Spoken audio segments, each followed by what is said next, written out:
क्या आप reorder paragraphs में स्ट्रगल कर रहे हैं? क्या आप रीऑर्डर पैराग्राफ्स को लेस देन 2 मिनट्स में सॉल्व करना चाहते हैं? क्या आप रीऑर्डर पैराग्राफ्स में अपनी स्पीड और एक्यूरेसी दोनों को इंक्रीज करना चाहते हैं? तो आज का सेशन है आपके लिए। हेलो एवरीबॉडी, नमस्कार, सत श्री अकाल सारेयानु। I am Aditi from PTE universe. Reorder paragraphs एक ऐसा टॉपिक है जिसमें सारे पीटी एस्पिरेंट स्ट्रगल करते हैं कि इस रीऑर्डर पैराग्राफ की अगर हम बात करें 2 से 3 क्वेश्चन रियल एग्जाम में आते ही आते हैं। आज के सेशन में मैं आपको देने वाली हूँ वो इंपॉर्टेंट टिप्स एंड ट्रिक्स जिनसे आप मुश्किल से मुश्किल रीऑर्डर भी चुटकियों में सॉल्व कर पाएंगे। ऑल्सो गाइज, आज के सेशन में मैं आपको रियल एग्जाम क्वेश्चन पे ये स्ट्रैटेजीज अप्लाई करके सिखाऊंगी कि कैसे आपने जो है स्ट्रैटेजीज को क्वेश्चन पर अप्लाई करना है ताकि आप रीऑर्डर पैराग्राफ सॉल्व कर पाए। तो करते हैं सेशन को फटाफट से स्टार्ट। अगर आप हैं हमारे चैनल पे नए तो कर दीजिएगा पीटी यूनिवर्स को लाइक, कमेंट एंड सब्सक्राइब ऐसे क्विक अपडेट्स के लिए। एंड गाइज, अगर आप पीटी या नाटी में स्ट्रगल कर रहे हैं, गिवन नंबर्स पे हमें कांटेक्ट कर सकते हैं फॉर ऑनलाइन ट्रेनिंग। सबसे पहले गाइस मैं आपको बता दूं कि रीऑर्डर पैराग्राफ्स कुछ इस तरीके से आपको दिखेंगे। यहाँ पर कुछ लेफ्ट पैनल में क्वेश्चंस की लाइंस हैं जिनको रैंडमली अरेंज करके दिया गया है। आपको इसको प्रॉपर ऑर्डर में अरेंज करना है, यानी कि एक मीनिंगफुल पैराग्राफ क्रिएट करना है। तो ये सबसे पहले मैं आपको बेसिक समझा रही हूँ। 2 से 3 क्वेश्चन रियल एग्जाम में आते ही आते हैं कि सारे के सारे स्कोर्स कंट्रीब्यूट होंगे रीडिंग मॉड्यूल में, यानी कि ये एक इंटीग्रेटेड टास्क नहीं है। और डेफिनेटली अगर आप अपने रीडिंग के स्कोर्स को बूस्ट करना चाहते हो, ये टॉपिक आपको काफी हेल्प करेगा। इस टास्क में कोई भी नेगेटिव मार्किंग नहीं है, तो डेफिनेटली हमने इसको रियल एग्जाम में अटेम्प्ट करना ही करना है ताकि हम कुछ मार्क्स यानी कि पार्शियल मार्क्स गेन कर सकें। ऑल्सो गाइस, अगर मैं बात करूं रीडिंग मॉड्यूल की, आपको पता है कि कोई भी क्वेश्चन के लिए एक निर्धारित समय नहीं है, यानी कि कोई टाइम लिमिट पर क्वेश्चन बेसिस नहीं है, ओवरऑल टाइम है। सो आपको टाइम मैनेजमेंट को समझना बहुत ज्यादा इंपॉर्टेंट है। सबसे पहले गाइस मैं आपको इसका मार्किंग क्राइटेरिया समझाऊंगी, और मार्किंग क्राइटेरिया समझना बेहद इंपॉर्टेंट है क्योंकि अगर आपने मार्किंग क्राइटेरिया समझ लिया तो आप पार्शियल मार्क्स गेन कर पाएंगे। जरूरी नहीं है कि एक रीऑर्डर का पूरा आंसर आप सही करें, कुछ पेयर्स बना के आप पार्शियल मार्क्स गेन कर सकते हैं जो कि बहुत हेल्पफुल होते हैं अपने डिजायर्ड बैंड स्कोर को अचीव करने के लिए। सबसे पहले मैं आपको बताती हूँ कि यहाँ पर एक पॉइंट है एक करेक्ट पेयर के लिए, यानी कि पेयर्स। जैसे इसको अगर मैं क्वेश्चन को देखूं बी डी ए ई सी, और इसका अगर पेयर, इसका करेक्ट आंसर है A B C D E, तो यहाँ पर पेयर्स हमारे क्या क्या है, A B B C C D D E. Consecutive जो हमारे दो एलिमेंट्स हैं या दो लाइंस है वो हमारे पेयर्स हैं, जैसे A B B C C D D E, 4 pairs हैं यहाँ पर। अब आपने कोई किसी भी तरीके से जो है आंसर को अरेंज करा, लेट से ए बी डी सी ई, तो यहाँ पर आपका एक पेयर ही सही हो गया तो 1 पॉइंट आपको मिल जाएगा। अगर आपने ए बी सी डी लिखा तो 2 पेयर सही हो गए, 2 मार्क्स मिल जाएंगे। अगर ए बी सी डी लिखा, पूरा का पूरा आंसर सही है तो 4 पॉइंट्स मिल जाएंगे। यानी कि आपको रियल एग्जाम में पेयर्स बनाने पर फोकस करना है। हो सकता है क्वेश्चन बहुत लेंदी हो, डिफिकल्ट टू अंडरस्टैंड हो, वोकैबुलरी टफ हो, हमने कोशिश करनी है कि पार्शियल मार्क्स हम गेन कर पाए और पेयर बना सके। कोई नेगेटिव मार्किंग नहीं है, इसलिए मैं बार बार कह रही हूँ कि इस क्वेश्चन को एग्जाम में हमने अटेम्प्ट करना है। बहुत बार स्टूडेंट्स पेयर बना देते हैं सही और वो पार्शियल मार्क्स गेन कर लेते हैं। अब मैं आपको जो है एक proper step by step approach बता रही हूँ, फिर मैं आपको टिप्स एंड ट्रिक्स दूंगी और फिर हम रियल एग्जाम क्वेश्चन सॉल्व करेंगे।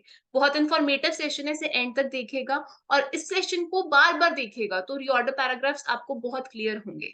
मेथड क्या कहता है, सबसे पहले हमने क्या करना है, हमने पैराग्राफ्स को रीड करना है, इंडिपेंडेंट सेंटेंस फाइंड करना है। देन जब हमें अपना इंडिपेंडेंट सेंटेंस मिल गया, सेकंड सेंटेंस फाइंड करना है। अब सेकंड सेंटेंस क्या करेगा, प्रीवियस सेंटेंस में और इंफॉर्मेशन ऐड ऑन करेगा। जैसे मैंने बताया कि कल मैंने खाना खाया, खाने में मैंने क्या खाया, तो नेक्स्ट सेंटेंस प्रीवियस सेंटेंस में कुछ ऐड ऑन करेगा और उसको कोई ना कोई लिंक होगा, आपको पढ़ के पता लग जाएगा। अब कैसे लिंक्स ढूंढने हैं ये हम समझेंगे डिफरेंट अप्रोचेस के थ्रू। जैसे लिंक हो सकती है टाइम सीक्वेंस, एक्रोनिम अप्रोच, और पूरा का पूरा सेंटेंस का स्ट्रक्चर भी बहुत ज्यादा मैटर करेगा। अब सबसे पहले, इससे पहले मैं आपको टिप्स एंड ट्रिक्स बताऊं, मैं आपको स्टेप 1 बता रही हूँ, that is how to find an independent sentence. एक इंडिपेंडेंट सेंटेंस होता क्या है और उसे कैसे ढूंढना है। इंडिपेंडेंट सेंटेंस वो सेंटेंस होता है जो कोई कॉन्सेप्ट या थीम को इंट्रोड्यूस करे। लेट्स से मैं बात कर रही हूँ कि ऑस्ट्रेलिया का वर्क कल्चर कैसा है, तो ये एक इंडिपेंडेंट सेंटेंस है क्योंकि किसी पे डिपेंड नहीं करता, और मोरोवर ये एक थीम को, मतलब ऑस्ट्रेलिया के वर्क कल्चर की बात कर रहा है। इंडिपेंडेंट सेंटेंस को आपको सबसे पहले ढूंढना है और वो इंट्रोड्यूस करेगा किसी कॉन्सेप्ट को या थीम को। हो सकता है हेल्थ की बात हो, साइंस की, एजुकेशन की, कोई थीम होगी, कोई कॉन्सेप्ट होगा। सेकेंडली, ये सेंटेंस किसी सेंटेंस पे डिपेंड नहीं करेगा, जैसे he is going to London. अब ही यहाँ पर ये किसी ना किसी पे डिपेंड करता है, ही कौन है मुझे नहीं पता। ज्यादातर जो होगा इंडिपेंडेंट सेंटेंस किसी पे डिपेंड नहीं करता, कुछ एक्सेप्शनल क्वेश्चंस होते हैं, अनदर कॉमन मिस्टेक, वो भी आपको आने वाले सेशंस में कराऊंगी। लेकिन अभी के लिए इंडिपेंडेंट सेंटेंस समझिए, किसी कॉन्सेप्ट को इंट्रोड्यूस करेगा और किसी पे डिपेंड नहीं होगा। मेनली किसी पर्सन का नेम हो सकता है, जैसे जूलिया ब्लॉकिंग, कोई टेक्निकल टीम टर्म हो सकती है, कोई भी टर्म हो सकती है रिलेटेड टू माइक्रोबायोलॉजी, एनीथिंग। कोई बुक का टाइटल हो सकता है, रिसर्च के बारे में बता सकते हैं कि research led by NASA group institution, Sydney. कोई सिचुएशन हो सकती है कि health industry is suffering a major loss. कोई भी कॉन्सेप्ट हो सकता है। क्लियर है? किसी को यहाँ तक कोई डाउट है तो बताइए। अब मैं आपको बता दूं कि इंडिपेंडेंट सेंटेंस जब हमने ढूंढ लिया, तो उसके बाद बहुत सारे हिंट्स होते हैं एक पैराग्राफ में, हिडन हिंट्स। वो आपको हेल्प करते हैं कनेक्ट करने के लिए सेकंड पैराग्राफ या अपकमिंग पैराग्राफ्स। जैसे प्रोनाउन के रूल होते हैं। सो बेसिकली जैसे नाम से शुरू होगा, जैसे राम, फिर हम कहते हैं ही, या फिर कहते हैं श्यामा, फिर हम कहते हैं शी, या फिर हम कहते हैं कि लैपटॉप, फिर इट। तो बेसिकली बहुत सारे ऐसे हिंट्स होते हैं। ऑल्सो कनेक्टर्स के बारे में मैं आज आपको समझाऊंगी। तो जनरली रीऑर्डर कनेक्टर्स के साथ नहीं होता। उनमें से कुछ जैसे कनेक्टर्स होते हैं बिगनिंग, उनसे हो सकते हैं, लेकिन बाकी सारे कनेक्टर्स जैसे मोरओवर, हाउएवर, दस। सो किस कनेक्टर का क्या काम है वो भी हम समझेंगे। एक्रोनिम समझेंगे, आर्टिकल्स के रूल समझेंगे, और टाइम पीरियड और डेट, उनका क्या लेना देना है, ये सारी चीजें हम इन डिटेल समझेंगे। सबसे पहले मैं आपको रूल 1 सिखाऊंगी, दैट इज एक्रोनिम अप्रोच। अब एक्रोनिम क्या होता है? Short term. सो किसी भी चीज की कोई शॉर्ट नेम हो सकता है, जैसे अगर मैं कहूँ वर्ल्ड ट्रेड ऑर्गेनाइजेशन, WTO, तो फुल नेम है world trade organisation, short term क्या हुई? WTO। सो सबसे पहले क्या आएगा? वर्ल्ड ट्रेड ऑर्गेनाइजेशन, फिर आएगा WTO। समझ रहे हो? तो मतलब सिंपल है, पहले फुल नेम आता है, फिर शॉर्ट नेम। देखो, if there is any short term along with the complete term, sentence with the complete term will always come before the sentence containing short term।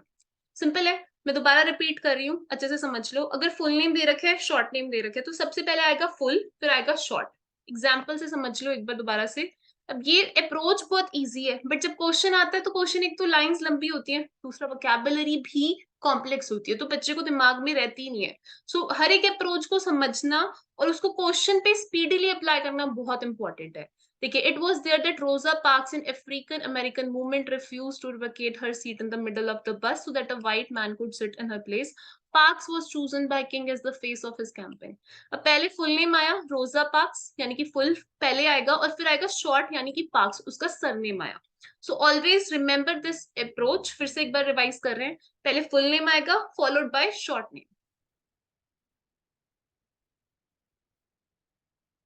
Guys मैं आपको बता दूं कि बहुत सारे स्टूडेंट्स हैं, उनको लगता है कि पीटी बहुत टफ है, पीटी को क्रैक करना डिफिकल्ट है, रीडिंग सेक्शन डिफिकल्ट है। ऐसा कुछ भी नहीं है।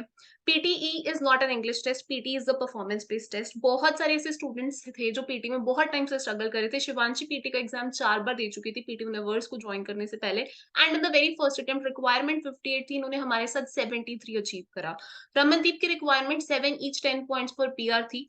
एंड जो है, इन्होंने हमारे साथ बहुत सारी live reading class strategies 1-to-1 classes की, एंड फाइनली इन्होंने हमारे साथ अपना डिजायर्ड बैंड स्कोर को अचीव कर लिया। नर्सिंग के लिए अपनी रजिस्ट्रेशन के लिए पीटी करना चाहती थी। एट द सेम टाइम प्रशांत जो है गाइस, ये पीटी यूनिवर्स के साथ इन्होंने पीटी भी करा, नाटी भी करा, यानी कि इन्होंने 20 पॉइंट्स पीटी के प्लस 5 पॉइंट्स नाटी के, 25 पॉइंट जो है वो हमारे साथ अचीव करे। पीटी मुश्किल नहीं है। अब मैं बात करूं शिवांशी की, रमनदीप के, प्रशांत की, कोई भी बहुत ज्यादा प्रोफिशिएंट नहीं था इंग्लिश में, लेकिन बहुत ज्यादा कंसिस्टेंट थे। ऐसा भी नहीं कि उन्होंने बहुत टाइम लगाया है पीटी के लिए। किसी ने 2 वीक्स, किसी ने 3 वीक्स, किसी ने 4 वीक्स का कोर्स किया है, एंड देन इन्होंने पीटी के एग्जाम इनके ऑलरेडी बुक थे। सो इम्पोर्टेंट है कि आप स्ट्रैटेजीज को समझो और अपने माइंड को ट्रेन करो, जो मैं आज आपके साथ करने वाली हूँ। देखिए, नेक्स्ट अब मैं आपको समझाने वाली हूँ आर्टिकल अप्रोच। ओके, ये बहुत इंपॉर्टेंट अप्रोच है, इसको थोड़ा सा ध्यान से समझेंगे। हो सकता है तो कॉपी पेन से लिख भी लीजिएगा साथ साथ वीडियो को पॉज करके। देखिए, आर्टिकल्स होते हैं अ एंड द। ठीक है, यहाँ पर अ और एन इंडेफिनेट आर्टिकल्स हैं, द एक डेफिनेट आर्टिकल है। इंडेफिनेट मीन्स अनिश्चित, डेफिनेट मीन्स निश्चित। सो अगर किसी चीज के बारे में हम पहली बार बात करते हैं तो अ और एन का यूज करते हैं। जैसे I am going to buy a house, the house is in Melbourne. तो सबसे पहले अगर मैं किसी चीज के बारे में बात कर रही हूँ, अ या फिर एन, और फिर उसी चीज के बारे में दोबारा बात कर रही हूँ, उसी चीज के बारे में, फिर द आता है। एक बार मैं दोबारा आपको इसको पढ़ के समझा रही हूँ, प्लीज इसको ध्यान से समझिएगा, बहुत इंपॉर्टेंट अप्रोच है। A and N are indefinite articles which always used to introduce the subject. The is a definite article which is used to mention the subject for the second time. यानी कि जब पहली बार बात करेंगे अ या फिर N की मदद से करेंगे, और फिर उसी चीज के बारे में दोबारा बात करेंगे तो द की मदद से करेंगे। एग्जाम्पल देखते हैं, आपको और क्लियर हो जाएगा। International date line to the Earth's surface generally following the 180-degree meridian of longitude, whereby international agreement travelers change date. Independence sentence से आपको पढ़ के ही पता लग रहा है प्रॉपर एक टॉपिक या मैं कहूँ कॉन्सेप्ट या फिर थीम के बारे में बात हो रही है। ठीक है, फिर जब मैं कह रही हूँ द डेट लाइन, तो यहाँ पे द रेफर बैक किसको कर रहा है, जिसके बारे में हम पहले बात कर चुके हैं। तो आर्टिकल अप्रोच बेहद इंपॉर्टेंट है। पेपर में आपके पास इतना टाइम नहीं होगा कि एक एक लाइन को बार बार पढ़ सकें। तो जब हम इंडिपेंडेंट सेंटेंस फाइंड करते हैं, we have to be very fast, क्योंकि आपको टाइम को पूरा ध्यान में रखना है। नेक्स्ट अप्रोच की तरफ चलेंगे। Again very very important approach, बहुत ध्यान से समझिएगा। Time period and dates. देखिए बहुत सारे टाइम इंडिकेटिंग वर्ड्स होते हैं, ईयर्स होते हैं, जो आपको आइडिया देते हैं क्या सीक्वेंस या सीरीज हो सकती है डिफरेंट इवेंट्स की।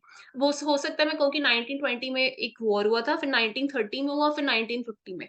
तो पास्ट प्रेजेंट फ्यूचर, और 2050 में ऐसा होगा, मतलब पास्ट प्रेजेंट फ्यूचर को मैं यूज कर सकती हूँ।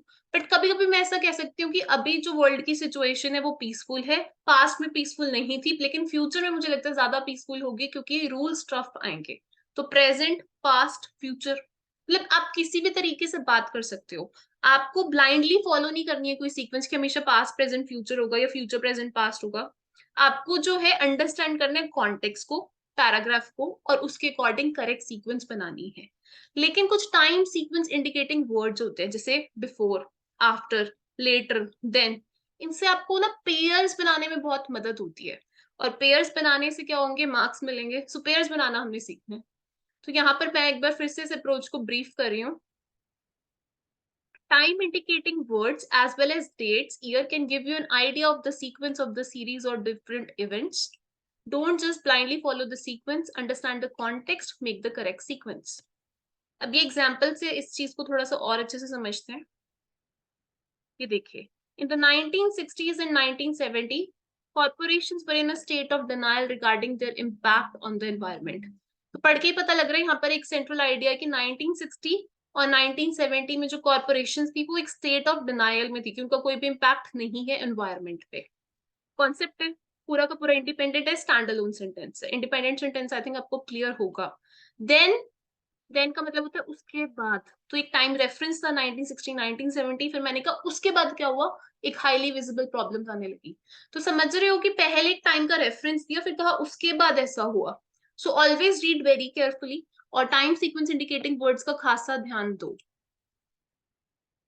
नेक्स्ट गाइस मैं आपको एक चीज और बता देती हूँ। रीऑर्डर्स को जब आप सॉल्व करोगे तो हो सकता है कि पहले कोई जनरल इंफॉर्मेशन दी हुई हो, फिर स्पेसिफिक, फिर मोर स्पेसिफिक, फिर मोस्ट स्पेसिफिक। ये एक बहुत इंपॉर्टेंट स्ट्रैटेजी है रीऑर्डर को सॉल्व करने के लिए, समझने के लिए। हो सकता है मैं बात करूं कि वर्ल्ड की सिचुएशन कैसी है, फिर मैं पर्टिकुलरली बात करूं किसी एक पर्टिकुलर कंट्री की, स्कॉटलैंड में कैसा और है, ब्रिटेन में। फिर मोर स्पेसिफिक स्कॉटलैंड की किसी एक पर्टिकुलर टाउन की। या फिर मैं ऐसे एग्जाम्पल एक और समझा देती हूँ आपको। बेबी मैं बात कर रही हूँ कि जैसे डिफरेंट प्रोसेसेस होते हैं, फिर मैं एक एंडोथर्मिक प्रोसेस की बात करूँ, फिर एंडोथर्मिक प्रोसेस के क्या रिजल्ट्स होते हैं। सो हमेशा याद रखना कि रीऑर्डर पैराग्राफ्स में पहले जनरल इंफॉर्मेशन हो सकती है, फिर स्पेसिफिक, फिर मोर स्पेसिफिक, फिर मोस्ट स्पेसिफिक। तो जनरल इंफॉर्मेशन टॉप पे आएगी, फिर उससे रिलेटेड स्पेसिफिक, फिर जब वो मोर स्पेसिफिक हो जाएगा, और फिर मोस्ट। और जो इसको सही ऑर्डर में फ्रेम करने का तरीका वो यही है कि लीडिंग पैराग्राफ ढूंढो, या फर्स्ट पैराग्राफ है इंडिपेंडेंट सेंटेंस, फिर सेकंड जो प्रीवियस सेंटेंस में और इन्फॉर्मेशन ऐड कर रहा है, और इस तरीके से पेयर्स बनाए। क्लियर है, किसी को कोई डाउट है? गाइस जैसा कि मैं स्टार्टिंग से एक बात बता रही हूँ आपको, आइडेंटिफाई कीजिए मैंडेटरी पेयर्स।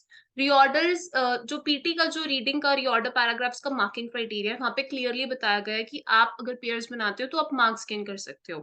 अब कभी कभी एग्जाम में क्वेश्चंस आएंगे easy, moderate, hard. Easy question को सॉल्व करना डेफिनेटली काफी आपके लिए इजी भी होगा, और आपको करना भी चाहिए उसको सही, ताकि आप अपने डिसएडवांटेज को ज्यादा अचीव कर पाए। लेकिन जो हार्ड क्वेश्चंस हैं, मुश्किल वोकैबुलरी है, लेंदी है, या आपको समझ ही नहीं आ रहा कॉन्टेक्स्ट, वहां पर पेयर्स भी बना लोगे तो काम चल जाएगा। सो मैं आपको मैंडेटरी पेयर समझा रही हूँ। जैसे कुछ मैंडेटरी पेयर्स होते हैं प्रोनाउन अप्रोच के थ्रू। जैसे पहले मैं बात करूंगी, Shahrukh Khan is the best actor in India, he has demonstrated his versatility through the years. So पहले शाहरुख खान, फिर ही शाहरुख खान के बारे में ही बात करेगा। मैं क्योंकि रिसर्चर्स ने कोई चीज फाइंड कर ली है, एंड दे मतलब वर्कड वेरी हार्ड, तो दे रिसर्चर्स को रेफर कर रहा है। तो ये काफी बारी मैंडेटरी पेयर्स हो जाते हैं, आपको कोई प्रोनाउन मिल जाए, नाउन मिल जाए, you can quickly club them together, पढ़ के आपको पता लग जाता है कि ये इकट्ठे आएंगे, ब्लाइंडली नहीं, पढ़ के, क्योंकि कॉन्टेक्स्ट हमेशा देखना होगा। फिर मैं आपको एक चीज और बता देती हूँ, कनेक्टर्स, ट्रांजिशन वर्ड्स या इंडिकेटर्स, रीऑर्डर रेयरली इनसे स्टार्ट होगा, लेकिन पेयर्स बनाने में इनका बहुत इंपॉर्टेंट रोल है। खाली रीऑर्डर के लिए नहीं बता रही हूँ, reading fillups, reading writing fillups, multiple choice multiple answer, multiple choice choose single answer, connectors are very important, ये बेहद इंपॉर्टेंट है। और इनसे ना बहुत सारी चीजें आपको क्लियर हो जाती हैं कनेक्टर्स को पढ़ के। जैसे मेरे को लेट से इंट्रोडक्शन देना है किसी भी चीज का, तो मैं बता सकती हूँ कि nowadays westernization is gaining popularity, beginning in 1800 steel was very popular. Introduction इससे हो सकती है, लेकिन कंक्लूजन अगर आपको दिखता है 10 देयरफॉर इवेंचुअली फाइनली क्लियरली, तो ये कंक्लूडिंग सेंटेंसेस ही होते हैं। तो ये फर्स्ट तो नहीं होगा, फोर्थ हो सकता है, फिफ्थ हो सकता है, बट ये ज्यादातर एंड पे आते हैं। अब जैसे मुझे कंपैरिजन करना है, मैं कहूंगी जैसे she was not able to win the battle, similarly her sister also was not able to win the battle, similarity दिखा रही हूँ मैं। या फिर लाइकवाइज, तो ये इनसे रीऑर्डर स्टार्ट नहीं होगा सिमिलरली लाइकवाइज से। लेकिन मैं इनसे पेयर्स कैसे बना सकती हूँ कि मैंने कोई एक सिचुएशन देखी और मेरे को लग रहा है कि दूसरी सिचुएशन को भी इससे जो है कनेक्ट किया जा रहा है, जो कनेक्टर जहां पर है, तो I can make the pair. Also guys मैं आपको बता दूं, जैसे पहले आएगा ऑन वन हैंड, फिर आता है ऑन द अदर हैंड। तो बहुत सारे हमारे ऐसे कनेक्टर्स होते हैं जो शो करते हैं कॉन्ट्रास्ट को, रिऑर्डर्स इनसे भी नहीं स्टार्ट होते। एक्सेप्शनल क्वेश्चंस हैं, वो भी आपको कराऊंगी अपकमिंग क्लासेस में, ठीक है, जो थोड़े हार्ड क्वेश्चंस होते हैं। But 90% of the times reorder इनसे स्टार्ट नहीं होगा, जैसे on one hand, but, yet, however, nevertheless, although, ये सब कॉन्ट्रास्ट शो करते हैं। ये सारे ही कनेक्टर्स का काम क्या है, कॉन्ट्रास्ट को शो करना। तो रीऑर्डर इनसे स्टार्ट नहीं होता है। लेकिन जैसे मैं कह रही हूँ कि although he is son of a common man, he lives like a king, contrast है ना, कि मतलब है तो सन कॉमन मैन का, लेकिन रहता है राजू की तरह। तो ऐसे आप पेयर्स बना सकते हो। मैंने आपको कहा कि मतलब जो है करप्शन खत्म होती जा रही है, लेकिन अभी भी जो है पुअर पुअर ही हैं और रिच रिच होते जा रहे हैं, तो बट आ गया। तो इस तरीके से आपको कनेक्टर्स पेयर बनाने में हेल्प करेंगे। जहां आपको कोई ट्रांजिशन वर्ड दिखता है, कनेक्टर दिखता है, तो वहां पर रीऑर्डर उससे रियरली स्टार्ट होगा, बट वो पेयर बना देगा। तो just read carefully, you will find pair.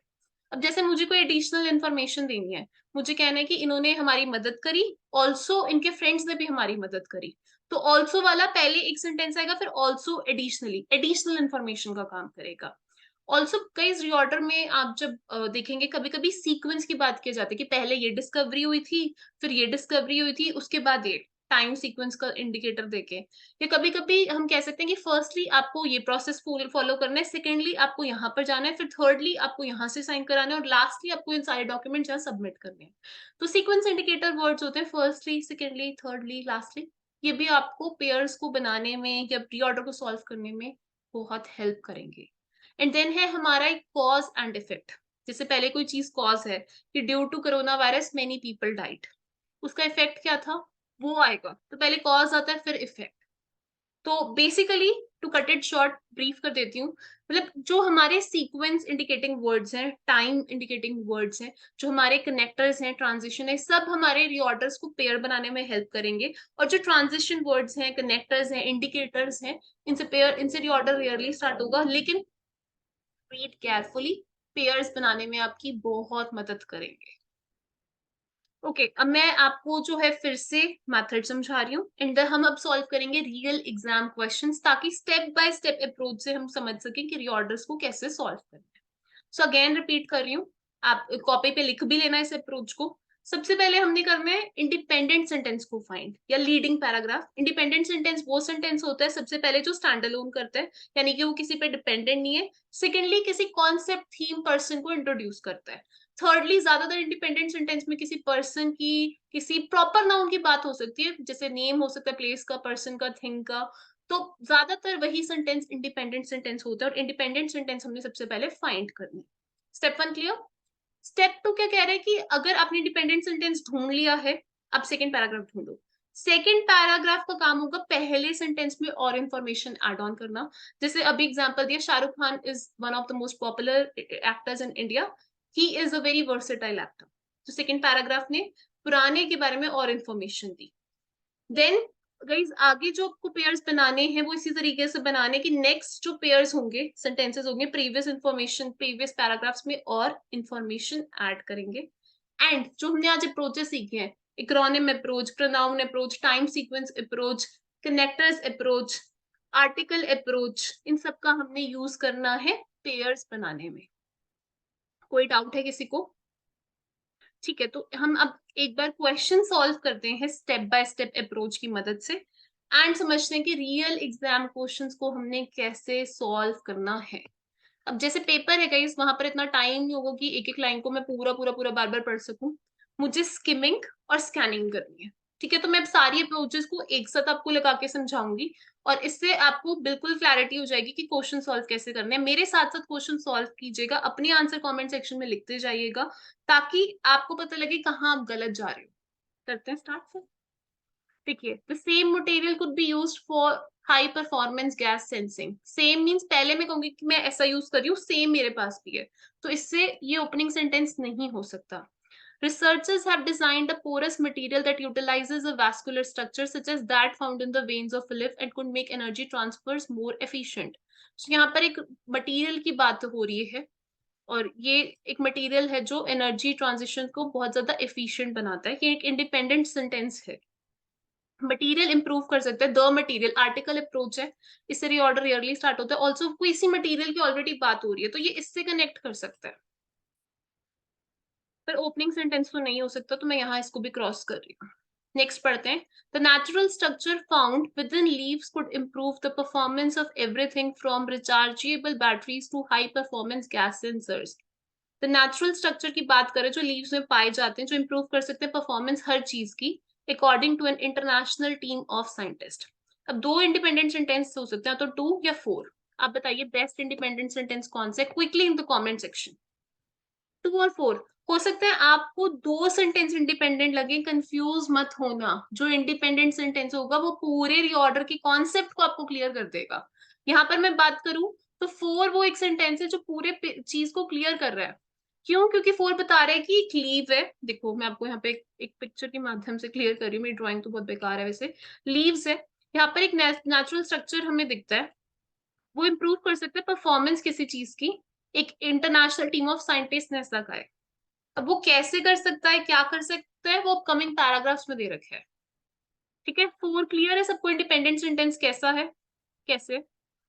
अब यहाँ पर इसने कहा था कि team of scientist, team of scientist को रिसर्चर कहा जा सकता है। तो टू में देखो इसी चीज को एक्सप्लेन कर रखा है।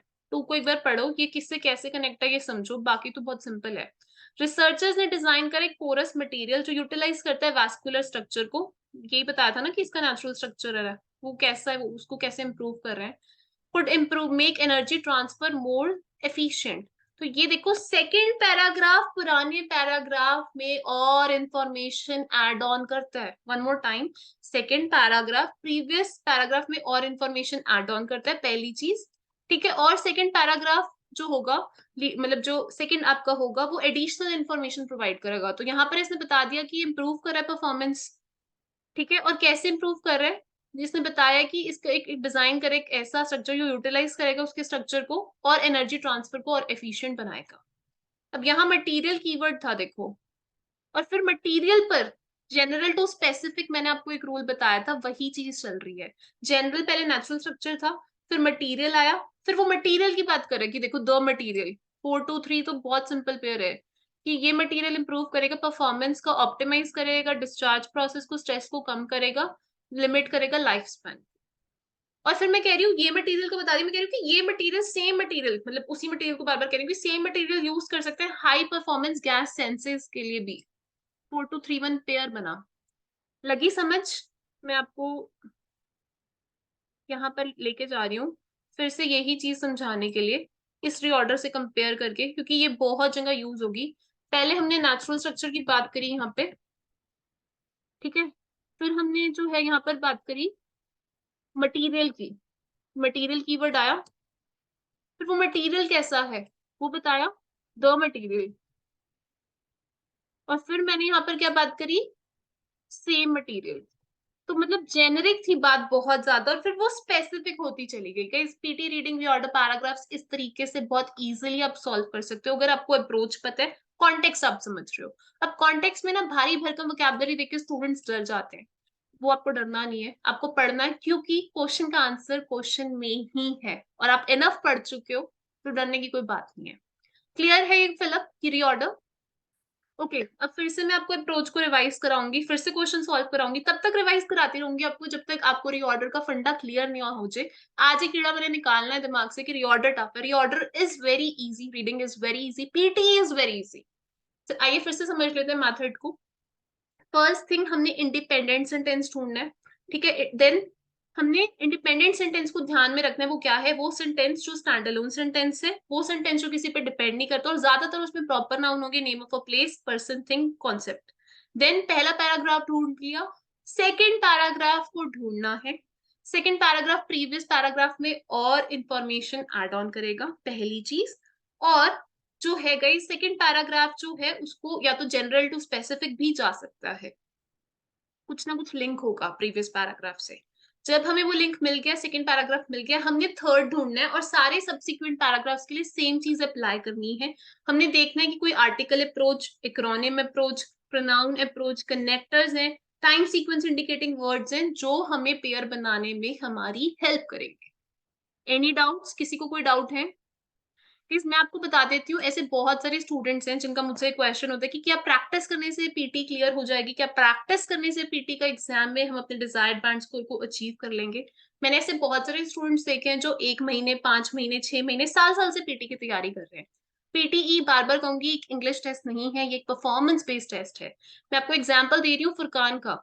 फुरकान ने पीटी यूनिवर्स को 1 डे बिफोर जो है कंटैक्ट किया, इनको हमारे बारे में हमारे यूट्यूब चैनल से पता लगा और इन्होंने तुरंत हमें एक पेपर से एक दिन पहले कंटैक्ट करा। एक दिन पहले हमने इनको जो है 1 to 1 क्लासेस 10 आवर्स का कोर्स कराया है। इनकी रिक्वायरमेंट 6 ईच, 6.5 ओवरऑल थी and just in 1 day he got the scores. क्यों? क्योंकि इनको स्ट्रैटेजीज क्लियर हुई, उन स्ट्रैटेजीज पे हमने इनको वर्क कराया उन 10 घंटों में। मैं आपको एक और रिजल्ट शो करूंगी नरेश का, ये बहुत मोटिवेशनल चीज है, आप इससे मोटिवेशन लीजिएगा और ये समझिएगा कि पीटी बेहद आसान है, पीटी मुश्किल नहीं है। देखिए अगर मैं अब नरेश की बात करूं, ये 20 टाइम्स जो है पीटी का एग्जाम दे चुके थे हमें कंटैक्ट करने से पहले। इन्होंने हमारे साथ मेलबर्न में क्लासेस की हैं एंड ये रीडिंग में स्ट्रगल कर रहे थे काफी टाइम से, रीडिंग में अपने डिजायर्ड बैंड स्कोर को अचीव नहीं कर पा रहे थे। इन्होंने ऑलरेडी मेरी बहुत सारी यूट्यूब पे वीडियोस देख रखी थी और उन वीडियो से इनके स्कोर्स इम्प्रोवाइज हुए, लेकिन इनके अपने स्कोर को रीच आउट नहीं कर पा रहे थे। देन फाइनली इन्होंने हमें कंटैक्ट करा, हमारे साथ क्लासेस करी। इनको क्लासेस देते देते मैंने ये रियलाइज करा इनको बहुत सारे रूल्स पता है, थोड़े थोड़े पता है, थोड़े नहीं पता कुछ रूल्स, पर इनको अप्लाई करना नहीं आता था रूल्स को क्वेश्चन पे। दूसरा इनकी स्पीड बहुत कम थी, मैं बार बार कह रही हूँ कि you have to develop the speed and accuracy in order to pass the exam. हमने इनके साथ यही किया है, इनके माइंड को हमने ट्रेन किया कि कैसे रियल एग्जाम क्वेश्चन पे अप्रोच को लगाना है, वही क्वेश्चन बार बार अप्रोच लगवाइए एंड देन आप देख सकते हैं अपने डिजायर्ड बैंड स्कोर को अचीव कर चुके हैं in the very first attempt with PT Universe.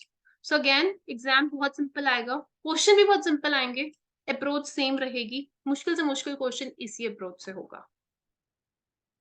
So next question है स्क्रीन पे आपकी तरफ, सॉल्व कीजिए। सबसे पहले इंडिपेंडेंट सेंटेंस मुझे बताइए कि कौन सा है। इंडिपेंडेंट सेंटेंस का पूरा पूरा पढ़ने की जरूरत नहीं है, it's easier neighbour, it's despite it's, मुझे क्या पता किस चीज का साइज है, एलिमिनेट कर दो। अब 2 सेंटेंस रह गए, पढ़ो। अ study led by group of that was publish suggested that this part, this means यह है, कौन सा पार्ट, करो एलिमिनेट। एक ही रह गया ना, तो मेरा ओपनिंग सेंटेंस मुझे मिल गया। देखो अब ये आप लेस देन 20 सेकेंड्स में इंडिपेंडेंट सेंटेंस आप ढूंढ सकते हो, तो you have to be quick, तभी आप पेयर्स बना पाओगे। फिर और काफी लोग हैं जो क्विक होते हैं, वो सॉल्व करके रीरीड करके अपने आंसर को क्रॉस चेक भी कर पाते हैं, but you have to be really quick. Clear है? फर्स्ट नेक्स्ट ढूंढो, अब इसका नेक्स्ट पैराग्राफ कौन सा होगा। यहाँ पर अब पूरा समझो बात किस बारे में हो रही है। Scientist have known for over a decade that the West Antarctic ice sheet has been losing mass and contributing to sea level rise. So यहाँ पर क्या कॉन्सेप्ट है कि वेस्ट एंटार्क्टिक आइस शीट एक तो लूज करिए मास, और वो क्योंकि लूज करिए तो सी का राइज हो रहा है, क्योंकि वहां से पानी जा रहा है तो वो सी का राइज हो रहा है। क्लियर है? नाउ पढ़ के देखो next sentence, that was this part was gaining so much mass. Despite its huge size and important results have been published on the recent behavior of the East. यहाँ पे results publish हुए हैं और यहाँ पर भी पब्लिश की बात हो रही है, तो 4 और 2 में आप कोई कनेक्शन देख सकते हो.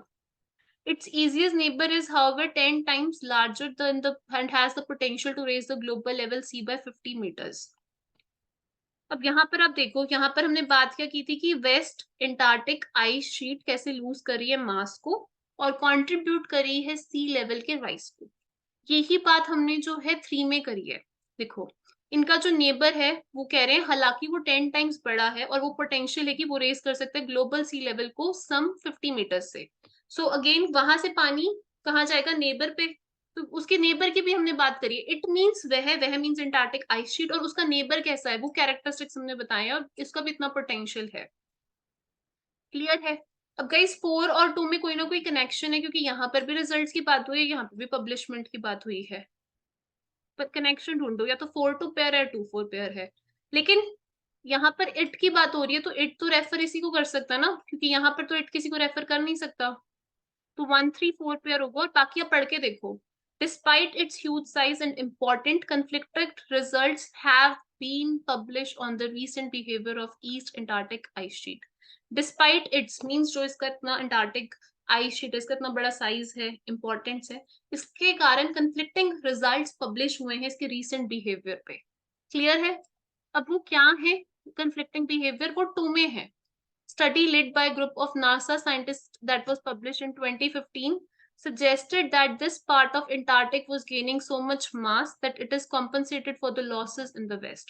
तो एक स्टडी जो एक साइंटिस्ट ने लीड करी है, उन्होंने पब्लिश हुई है, उन्होंने सजेस्ट करा है कि ये जो पार्ट है कि गेन कर रहा है इतना ज्यादा मास कि कंपनसेट कर रहा है लॉस इन द वेस्ट.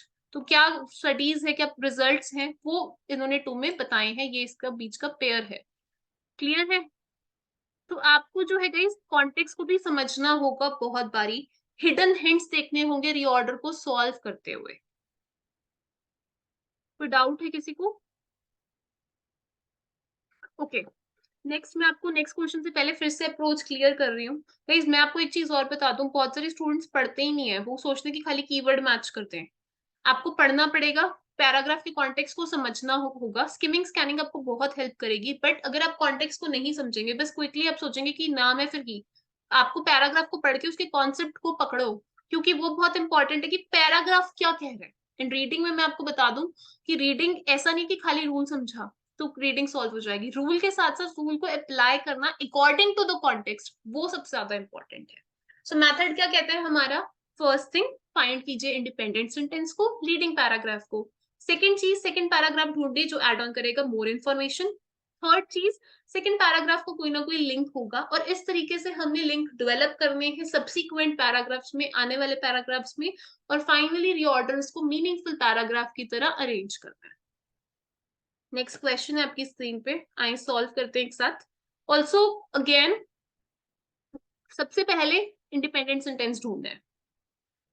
देखिए ही सेड, दस कंक्लूजन होता है. The scientist declares the law. Again कहीं ना कहीं लॉ की बात हो रही है, तो ये आर्टिकल अप्रोच है.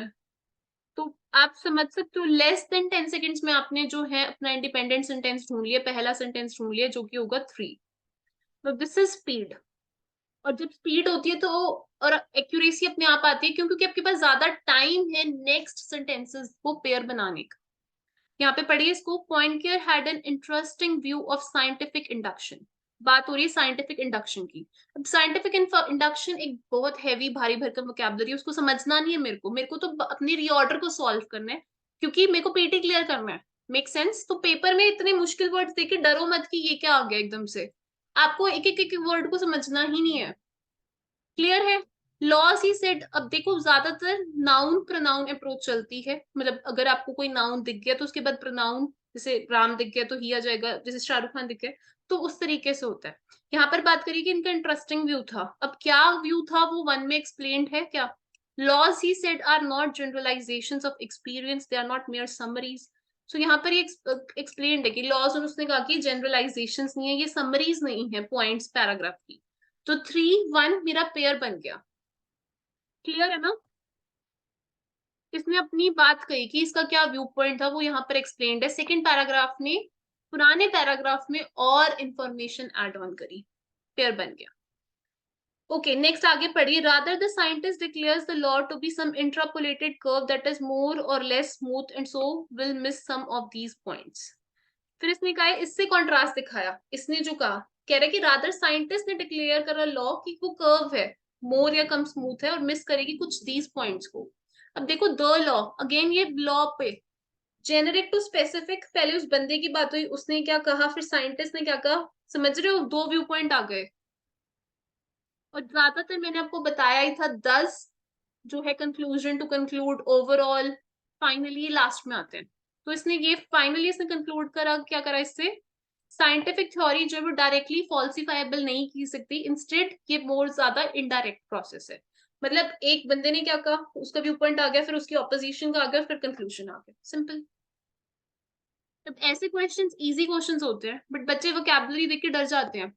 अब अगर आप इस क्वेश्चन को सॉल्व कर रहे हो 2 ढाई 3 मिनट में, तो ये बहुत ज्यादा है। क्यों? क्योंकि अगर कोई क्वेश्चन इजी है तो मुश्किल भी होगा, अगर इजी क्वेश्चन को कम टाइम में सॉल्व कर लोगे तो डिफिकल्ट के लिए ज्यादा टाइम होगा। ऑल्सो ऐसा भी मत करना कि इजी क्वेश्चन को जल्दी जल्दी सॉल्व करने के कारण उसमें एक्यूरेसी कम कर दो, क्योंकि जो क्वेश्चन इजी है वहां पे ज्यादा चांस है उसको सही करने का, तो वो एक्यूरेसी आपको रखनी रखनी है। बहुत बच्चे खाली ये सोचते हैं कि मुश्किल क्वेश्चन पे फोकस करेंगे, इजी वाला ओवर कॉन्फिडेंट हो जाते हैं, और इंग्लिश क्वेश्चन इजी क्वेश्चन को भी गलत कर देते हैं। तो मेक श्योर करें कि अगर कोई क्वेश्चन इजी है उसको 100% एक्यूरेसी से वो सही आ सके। नेक्स्ट क्वेश्चन है आपकी स्क्रीन पे, सॉल्व कीजिए, मुझे बताइए इंडिपेंडेंट सेंटेंस क्या होगा। कोशिश करें less than 10 minutes 10 second sorry में सॉल्व करने की। कमेंट सेक्शन में मुझे कमेंट्स चाहिए, इंडिपेंडेंट सेंटेंस कौन सा है।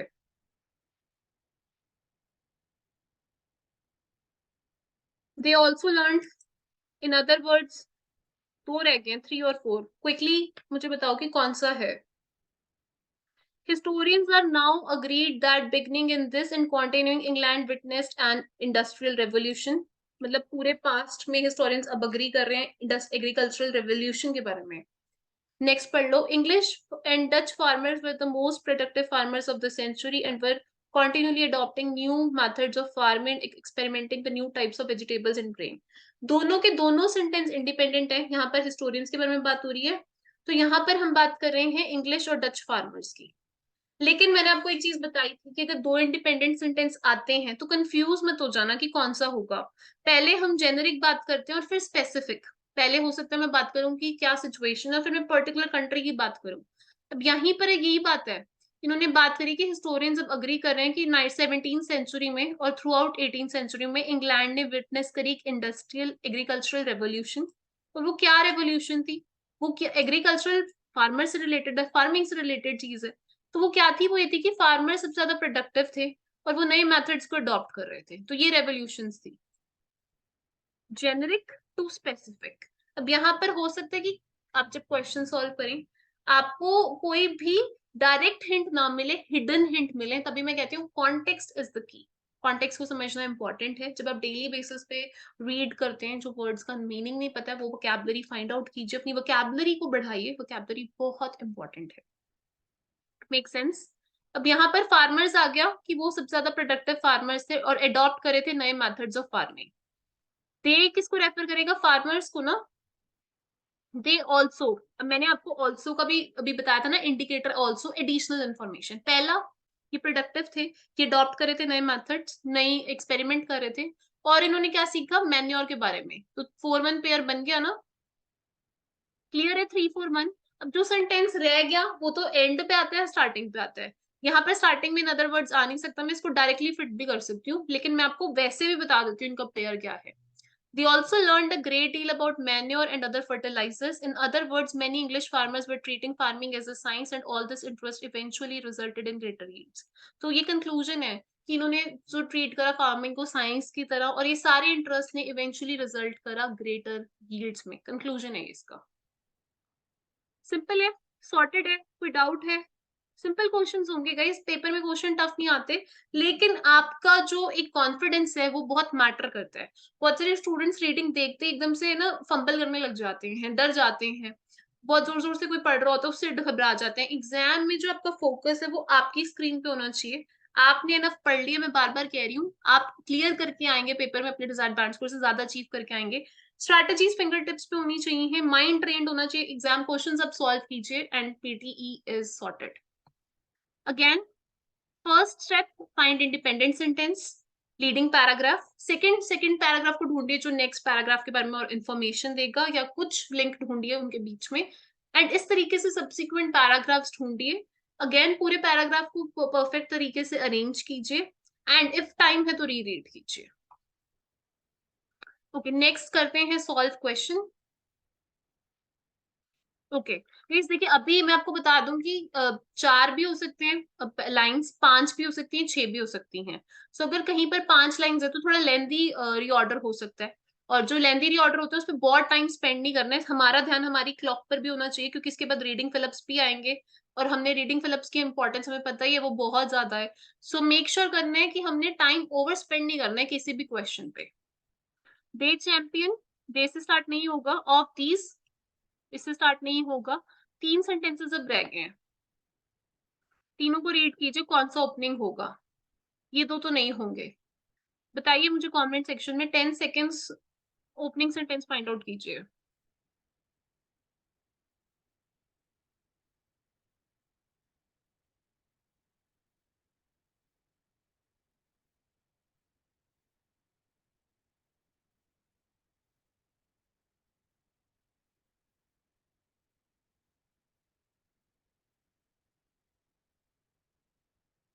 Some psychologists believe that independent peer-reviewed research in the decades since this was devised and has provided something better than Myers-Briggs.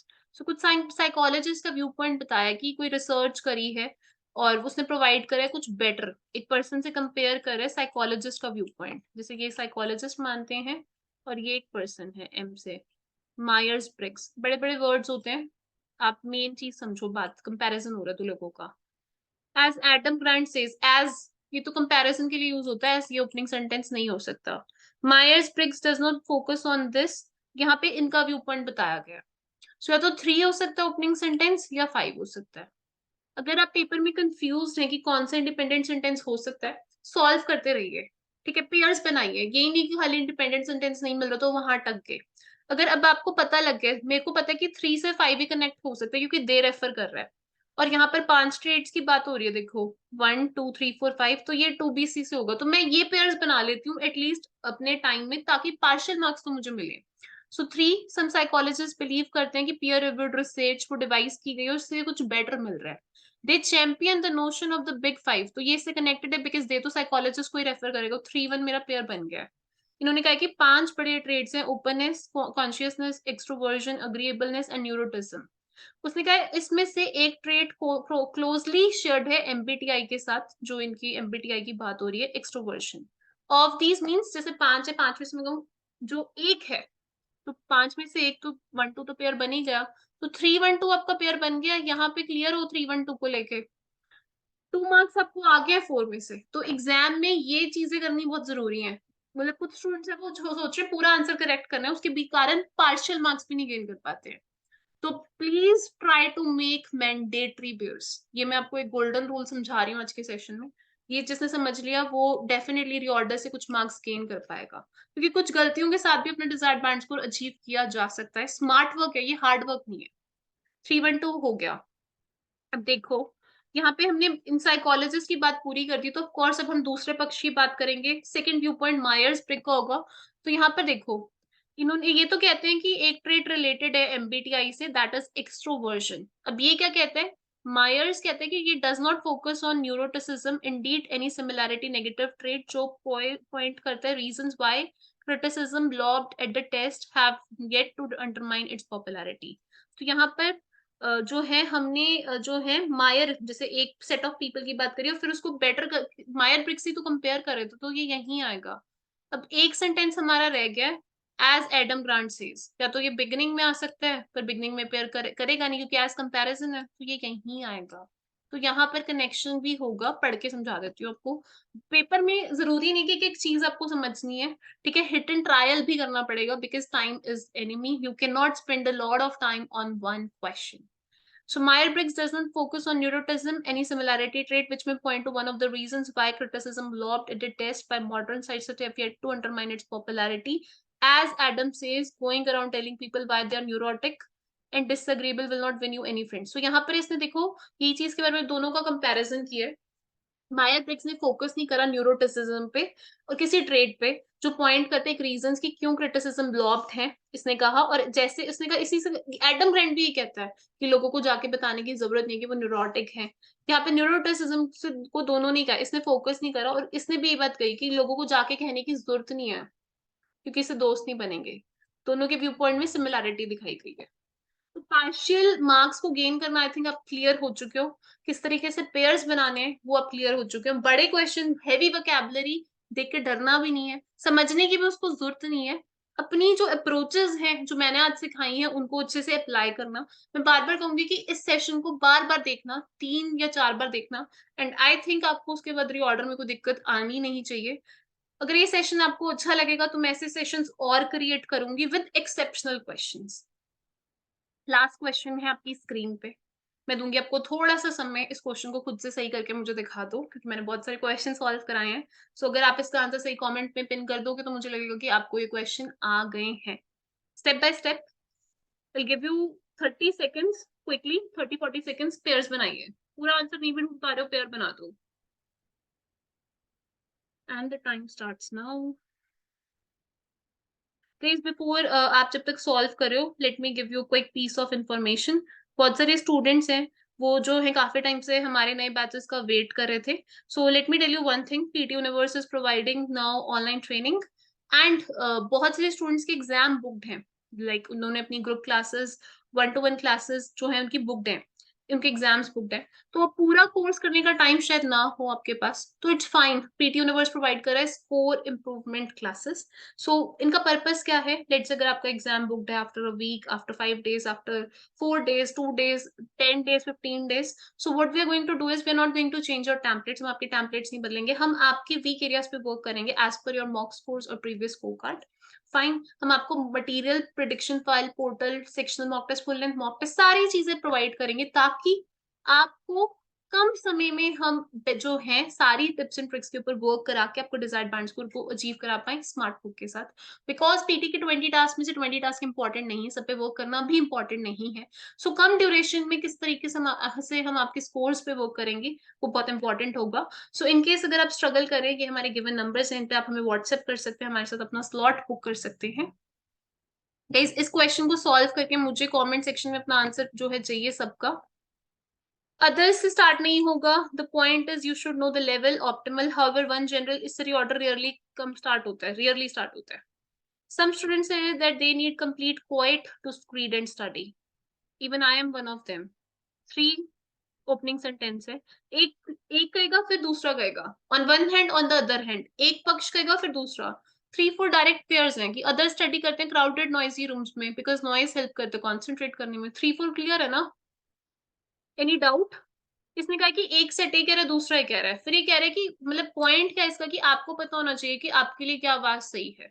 1, और फिर इसने लास्ट में 2 आ रहा है, कह रहा है हाउएवर, हालांकि एक जनरल रूल है कि टीवी ये एक अलग ही चीज होगी। टीवी मतलब स्पेसिफिक टीवी, क्योंकि टीवी से शोर आता ना, तो जो एक होता है ना general, specific, more specific, most specific, तो ये जनरल बात थी, फिर ये स्पेसिफिक एक दूसरे स्टूडेंट्स पे गए, फिर ये मोर स्पेसिफिक नॉइज के बारे में बात करी और ये मोस्ट स्पेसिफिक एक जनरल रूल की बात करी कि टीवी जो एक डिस्ट्रैक्शन है, म्यूजिक, अलग अलग आवाज की।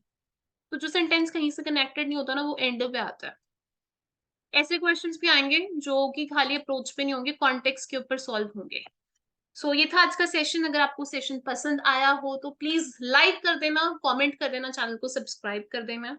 अगर आप चाहते हो ऐसे और भी सेशंस यूट्यूब पर आए तो मुझे कमेंट करके बता देना किस किस मॉड्यूल में आप स्ट्रगल कर रहे हो, तो मैं उनके सेशंस जो है जल्द से जल्द चैनल पर अपलोड करूंगी।